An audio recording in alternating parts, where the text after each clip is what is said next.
이 어려움이 있고 여러 가지 참 시련과 아픔이 있을 때 그것만 보고 결론 내리지 말고 분명히 하나님께서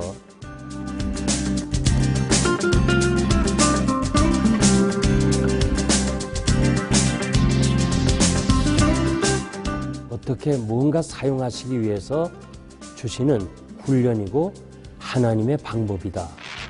조금만 참고 인내하고 더 하나님 의지하면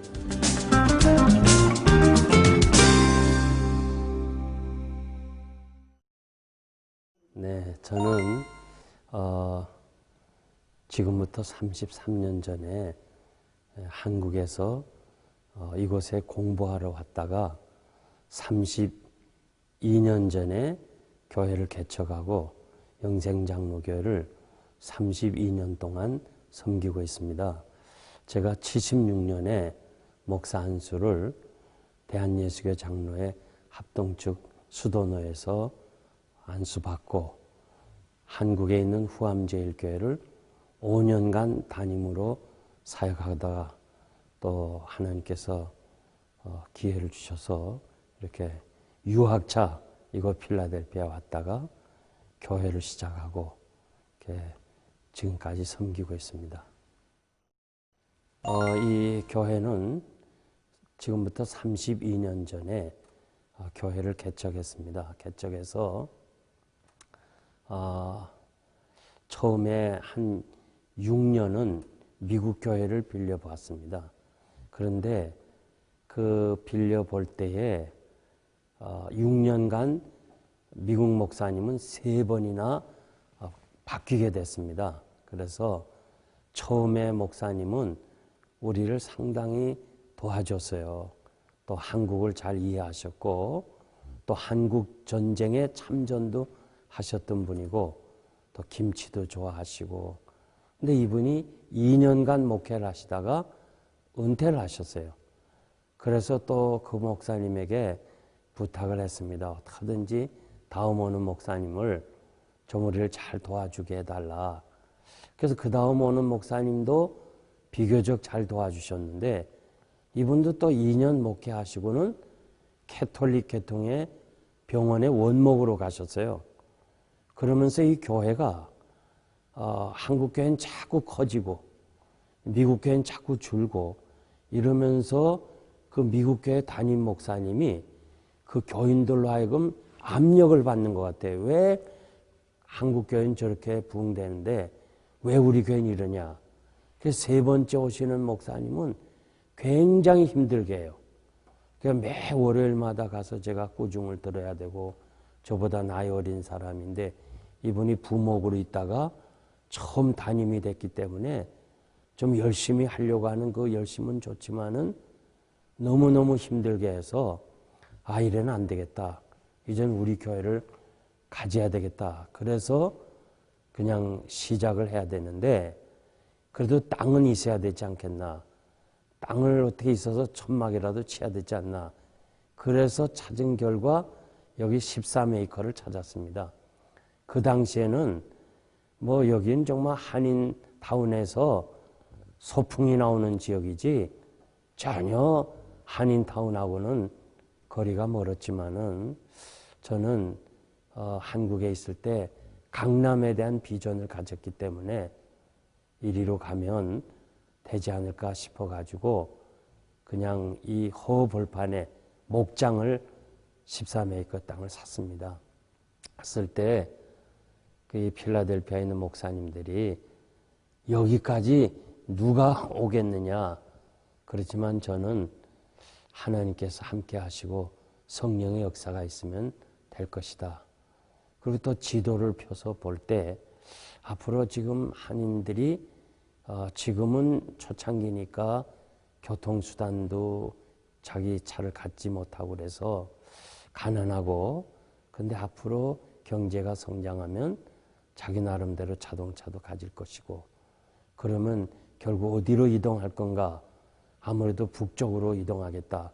그래서 이 몽고메리 지금 현재 있는 이 교회를 지적하고 여기다가 땅을 구입하고 11년 반 동안 예배당 짓고 또 교육관 짓고 체육관 짓고 이 지역을 위해서 강당을 지었습니다. 질 때 그때 한 100명이 안 됐어요. 출석교인이. 그래서 500명 들어가는 본당을 지었습니다. 근데 정말 그때 제가 믿음이 적어서 1000명 되는 교회를 지었어야 되는데 이 500명 되는 교회를 지어가지고 지금 상당히 어려움이 많이 있어요. 그래서 할 수 없이 강당을 예배당으로 옮겼습니다. 리모델링해서. 그래서 지금 본당에 한 1200석 정도가 되는 본당을 마련하고 이 500명은 EM에 주어서 영어권에서 사용하고 있습니다. 그래서 현재 교인들이 이 애들까지 다 하면 재적이 한 4200명 그리고 또 출석은 한 2500~600명이 출석하고 있습니다. 저는 그 2013년도 표라기보다는 개척하면서 지금까지 계속해서 그 분야를 위해서 목회해 왔습니다. 그래서 우선 성령의 역사가 있어야 이제 초대교회와 같이 믿음의 견고하게 설 수 있을 것이고 또 우리 교회들이 이민교회가 특별히 사랑이 부족하니까 사랑의 공동체가 되기 위해서 서로 사랑하자. 주께서 우리를 사랑한 것처럼 서로 사랑하자. 그렇게 하고 그 다음에 우리가 기도하자. 이런 운동을 30년 넘게 했습니다. 그래서 정말 감사한 것은 32년이 오는 동안에 한 번도 이 당회가 혹은 재직회가 낯을 붉히거나 큰 소리 치거나 그런 일 없이 정말 은혜롭게 새로 오신 분들이 놀래요. 어떻게 장로님들이 이렇게 많은데 이렇게 은혜롭게 진행되고 또 섬기고 있느냐. 그것이 다 처음 시작할 때부터 우리가 사랑, 성령, 그 다음에 우리가 기도하자. 그리고 사실 이번 2013년도에는 우리가 바른 예배를 드리자 이런 것이 표가 됐거든요. 그래서 요즘 이렇게 자꾸 교회가 사람 중심으로 인본주의로 어떻게 하든지 이 교회를 성장시켜야 되겠다는 이런 생각에 자꾸 교회가 세속화되면서 가장 중요한 예배가 소홀하게 돼요. 그래서 사람들이 예배가 하나님을 위한 것인지 대상자가 구분이 안 돼요. 사람을 위한 것인지 하나님을 위한 것인지 하나님을 위해서 한다 하면서도 실제는 인간을 위해서 하는 것 같아서 저희들은 예배에 생명을 걸자 하면서 금년에 예배 회복운동 바른 예배를 드리자. 그래서 거의 직분자들은 공예배는 다 나와야 돼요. 그러니까 장로님들, 안수입사님들은 공적 예배는 빠져서는 안 되고 또 새벽 기도부터 시작해서 정말 건강한 교회입니다. 그리고 행복한 교회고 또 우리 교회를 방문하는 사람들이 다 그 은혜를 받아요. 야, 이 교회가 은혜가 있다. 그건 왜냐하면 우리가 바른 예배를 드리자. 그래서 저희들은 예배 시간에 뭐 박수 치거나 누구 그런 것도 없고 광고도 안 하고 축도가 끝난 다음에 하고 또 우리 영상 시스템이 좋지만은 절대 사용 안 합니다. 왜 사용 안 하느냐? 이렇게 보면은 듣는 것이 적어요. 그리고 요즘 사람들이 전부 영상 처리하니까 성경 찬송도 안 가져와요. 그래서 우리는 영상 처리를 안 합니다. 그냥 다 성경 찬송 가지고 오라. 그런 뜻에서. 그래서 상당히 보수적 교회죠. 그러나 하나님께서 저희 교회를 축복하셔서 이렇게 원로 목사님들이 오시면은 어떻게 이렇게 뭐 열린 예배를 드려야 된다. 뭐 오늘 교회가 이렇게 하면 안 된다. 보수적으로 나가면 안 된다 그러는데 영생교회 와서 자기가 확신을 얻었대요. 아, 교회는 진짜 보수적인 교회가 돼야 되고 옛날처럼 돼야 된다. 그렇게 참 확신을 했다. 그런 목사님들이 여러 분 계세요. 그래서 저는 어떻게 하든지 교회가 이 시대를 따라가지 말고 시대를 이끌어가는 그런 교회가 되길 원합니다. 제가 사실은 어렸을 때에 이렇게 중병에 알아가지고 이제는 그 당시에는 뭐 피난 시절이고 또 가난하던 국가적으로 가난한 때 또 의료 시설도 약하고 약품도 없을 때 제가 이렇게 중병에 걸려서 수술한 의사가 더 이상 고칠 수 없다. 그래서 이제 소망 없이 죽음의 날을 기다리고 있었는데 이 서울에 가면 변계단 권사님이라는 분이 계시는데 그 권사님은 많은 기적을 행하신다. 그래서 어머니 등에 업혀가지고 서울까지 왔습니다. 그때 제가 소원 기도를 했어요. 하나님이 나를 고쳐주시면 내가 일생을 주님을 위해 살겠습니다. 그러나 그렇지 않으면 나를 빨리 데리고 가달라. 왜 사는 게 너무 힘들어서. 그런데 보통 사람들은 안수기도를 한 달에 혹은 몇 번 받고 났는데 저는 10개월 만에 났어요. 그 10개월이라는 기간은 저에겐 정말 긴 시간이었어요. 그래서 우리 어머니가 참 친척이랑 포기하고 병원에 가자. 병원에 가서 죽자. 왜냐하면 안수기도를 받으면 좀 나아야 되는데 더 아프니까. 그래서 참 그런 어려운 시험도 있었지만은 제가 끝까지 나는 기도받다가 죽겠습니다. 그런데 10월 어느 날 그 마지막 10월 15일에 그 변계단 권사님이 저를 안수기도 하는 건 아니고 그분이 마지막 폐회 기도를 할 때 그 10월 달인데 막 그냥 머리에서부터 발끝까지 뜨거움이 오는 거예요. 막 너무너무 더워가지고 제가 기도하는 동안에 옷을 다 벗었어요. 뜨거워서 견딜 수가 없어요. 그리고는 그 다음에 한 번 더 내가 안수받으면 낫겠다. 그러니까 안수를 다 끝나고 이젠 가는 폐회 기도를 하는데 제가 권사님한테 인사하면서 한 번만 더 나면 안수기도해 주면 낫겠습니다.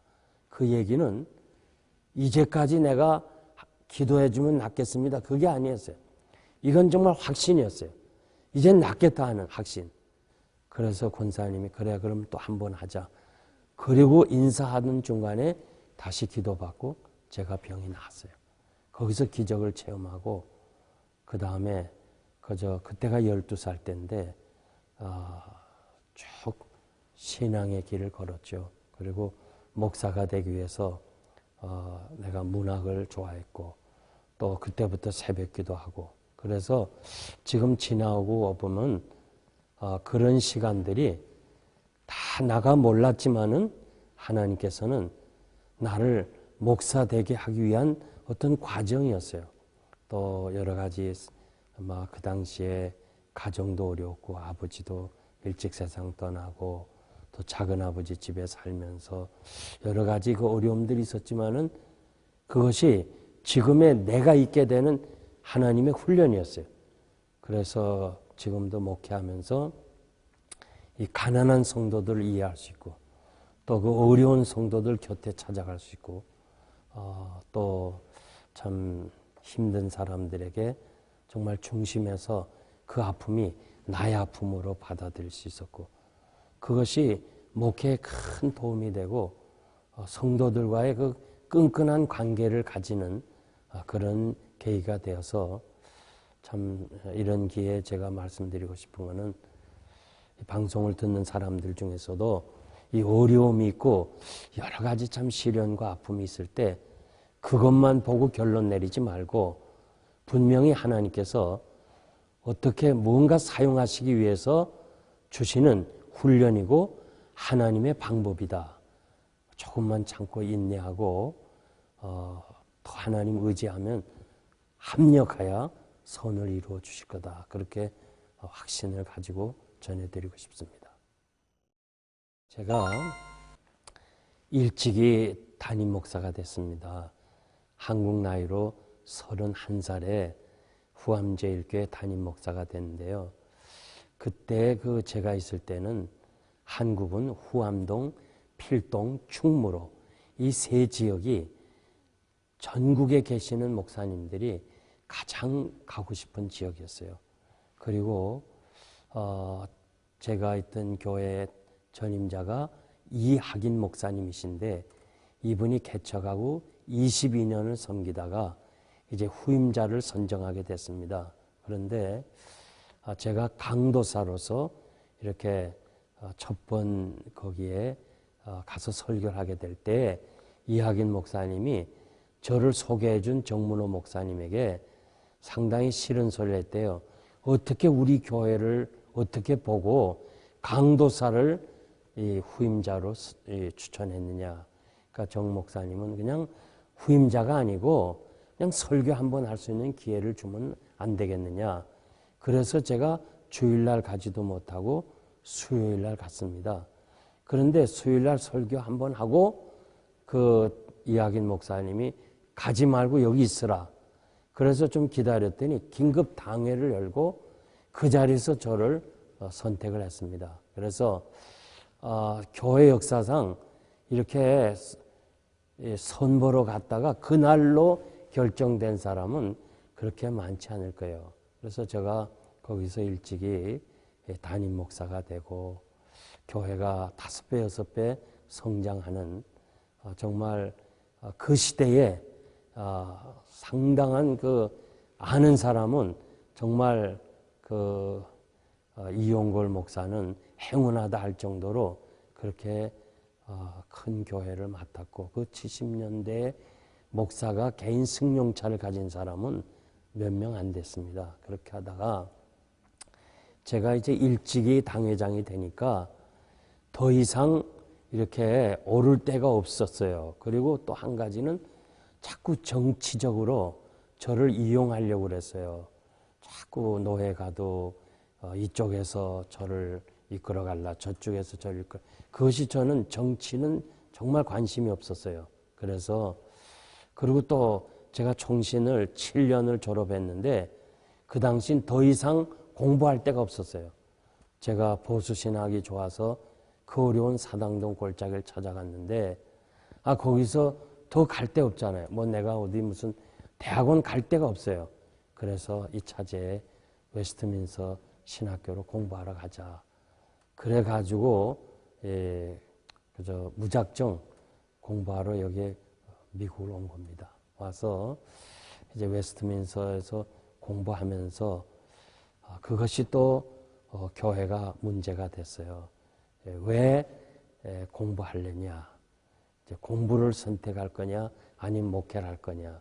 이 두 가지 중에서 하나를 선택하라고 그래서 제가 할 수 없이 목회는 평생 해야 되고 공부는 시간이 있는데 때가 있는데 그래서 제가 그냥 목회를 그만두고 공부를 선택했습니다. 그것이 저로서는 참 잘한 것 같아요. 그래서 이곳에 와서 이스턴 대학교도 졸업하고 또 웨스트민스터에서도 선교학 분야에서 석사학위를 받았고 또 디민도 목회학 박사학위도 받고 약 11년 내지 12년 동안 공부를 해서 그간에 내가 공부하는 것 때문에 좀 교회가 문제가 돼서 이 개척을 하면서 우리 교회가 당회가 전폭으로 지원해 줬어요. 그래서 비록 파타임이지만은 공부도 하고 목회도 하고 그래서 여러분들이 이 목사는 2마리 토끼를 다 잡았다 그런 사람들이 있죠. 그래서 참 그게 다 하나님의 은혜고 또 하나님의 섭리고 지나고 이렇게 뒤돌아보면 이게 다 하나님께서 길을 인도하셨구나. 그래서 제가 왜 내가 그렇게 어려울 때에 그냥 그걸 감사하지 못했을까? 그 어려울 때 감사했으면 더 좋을 텐데 이 지나고 나서야 뒤돌아보면서 하나님께서 그때 그렇게 인도하셨는데 왜 내가 감사를 못했을까? 그런 아쉬움이 지금도 있어요. 그래서 많은 사람들에게 제 경험을 통해서 좀 어렵지만은 그것이 다 합력하여 선을 이루고 절대 하나님은 실패가 없다. 우리는 실패했다 생각하고 남들은 그렇게 보지만은 하나님은 절대 실패하지 않는다. 이것이 제가 체험적으로 얻었기 때문에 방송을 듣는 사람들에게 알려주고 싶습니다. 네.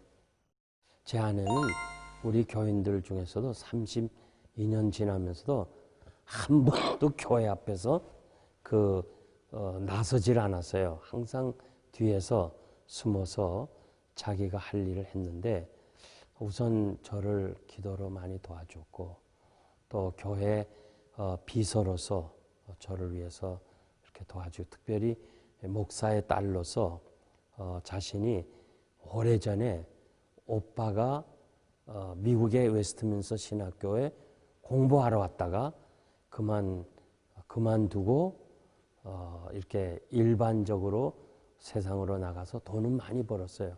그러나 저희 장인어른이 항상 울었어요. 그 돈을 보낼 때마다 편지를 받을 때마다 네가 목사 되기 위해서 갔는데 나 돈 싫다. 목사 되라. 그러니까 제 아내가 중학교 때 그러면 아빠 내가 오빠 대신에 목사 아내가 되겠다. 그렇게 해서 저와 결혼을 했습니다. 제가 결혼할 당시에는 이 전도사는 사실 결혼하기가 힘들었어요. 왜냐하면 사람들이 인기가 없었어요. 관심도 없었고. 그런데 제 아내는 이렇게 그 당시에 전국 대학 피아노 부문 콩쿠르 대회에서도 1등을 하고 또 약사고 정말 그 당시에 최고의 좋은 신부감이었죠. 그런데 목사가 되겠다 하는 아내가 되겠다는 것 때문에 그리고 제 아내가 부모에게 아버지 어머니가 선택하세요. 아버지 어머니 좋으면 나 좋습니다. 그래서 이 두 분 목사님 네 분이 제가 섬기는 교회 수요일 밤에 와서 제 설교를 듣더니 그대로 그냥 그날 그 자리에서 예배 끝나고 내 방에 들어와서 결혼하자고. 그래서 저는 사실 이 아내 보지도 않고 저희 어머니가 결정을 했어요. 소개하시는 분이 정문호 목사님이시고 또 이쪽에서 이렇게 하자는데 우리가 무슨 할 말이 있느냐. 그래서 저희 어머니가 하자. 그래서 제가 신부를 봐야지 하잖아요. 그래서 신부는 어떻게 생겼습니까? 하니까 그 사모님이 많은 증명사진을 하나 꺼내요.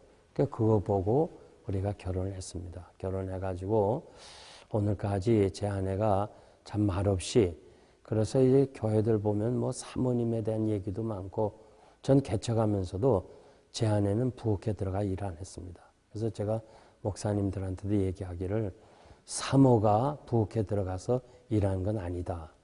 그래서 제 아내는 한 번도 부엌에 들어가 일하지 않고 자기가 전공한 음악 분야에서 섬기고 기도해주고 그래서 정말 저는 늘 감사한 마음을 가지고 있어요. 제가 표현을 잘 못하지만은 이 교회 성장의 그 뒤에는 이 비하인드 스토리라 할까 거기에는 제 아내의 공로가 많았다. 여러 분야에서 저는 이렇게 가끔 어떻게 어려울 때 좀 낙심도 하고 좀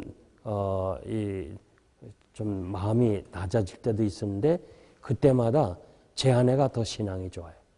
저를 격려해주고 그렇게 해서 오늘 여기까지 왔고 또 우리가 이렇게 목사의 가정으로서 생활을 하면서 늘 가정이 화목하고 믿음 생활하고 섬기는 것 보고 아들이 목사가 됐고 또 딸 하나가 목사 사위가 저 남편을 맞이했어요. 그래서 사위도 목사고 아들도 목사고 그래서 정말 저는 행복합니다.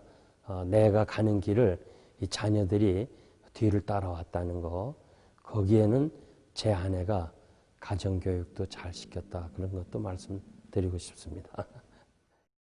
그래서 저는 이제 제가 늘 기도하는 것이 이 교회가 리더십이 바뀔 때에 거기서 오는 문제가 있어서 지금 계속 제가 기도하고 있습니다. 그래서 저는 그냥 제 다음에 오는 목사님은 다른 거 바라지 아니하고 저와 같이 그저 하나님 사랑하고 그다음에 성도들을 그리스도의 심장을 가지고 사랑할 수 있는.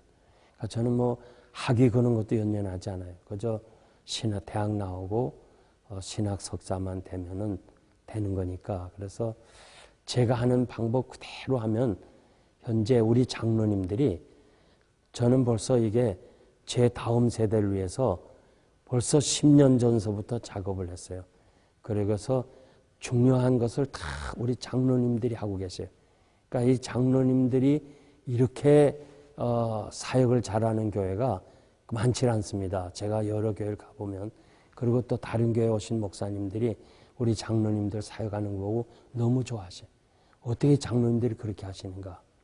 그래서 이제 어느 목사님이 오시더라도 그냥 지금 이 시스템을 그대로 가져가면서 그저 신방하고, 저는 신방 목회입니다.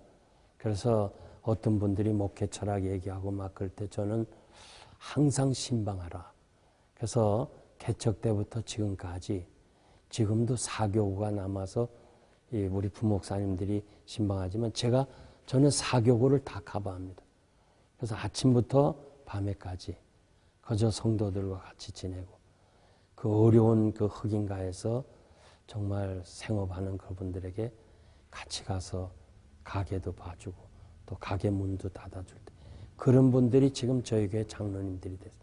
그러니까 그 목사와 장로의 관계는 너무너무 그 관계가 끈끈해요. 그래서 계속해서 그냥 신방하면서 진정 목회자를 찾아서 이 교회가 주님 오시는 그날까지 정말 보수적으로 하나님 중심, 말씀 중심, 교회 중심으로 나가는 그런 교회가 되기를 기도하고 있습니다. 예, 저는 뭐 지금까지 하나님께서 은혜로 인도해 주셨고 또 지금까지 우리 교회가 지금 원로 장로님들까지 다 합하면 70명이 넘는데 장로들만 한 번도 참 이렇게 나불킨 적도 없고, 그래서 저는가 꿈과 비전이 있다면 그 바울이 에베소 교회를 떠날 때 그 밀레도에서 에베소 장로들과 작별하면서 목을 안고 울었다는 거. 그래서 정말 헤어질 때 목을 안고 울 수 있는 그런 관계가 됐으면 좋겠다. 그것이 제 마지막 영생교회를 위해서 소원이고, 그 다음에 제가 은퇴 후에는 좀 약한 교회들을 가서 도와주고 또 선교 지역을 가서 제가 전공이 선교학이니까 선교사님들을 좀 도와주고 정말 말없이 아무 그 도움 없이 선교지에서 묵묵하게 일하는 그 선교사님들에게 참 교회와 연결을 좀 시켜줘서 그들을 좀 이렇게 선교에 열심을 품게 하도록 그런 분야에서 좀 일했으면 좋겠다. 그것이 제 마지막 바람이고 꿈입니다.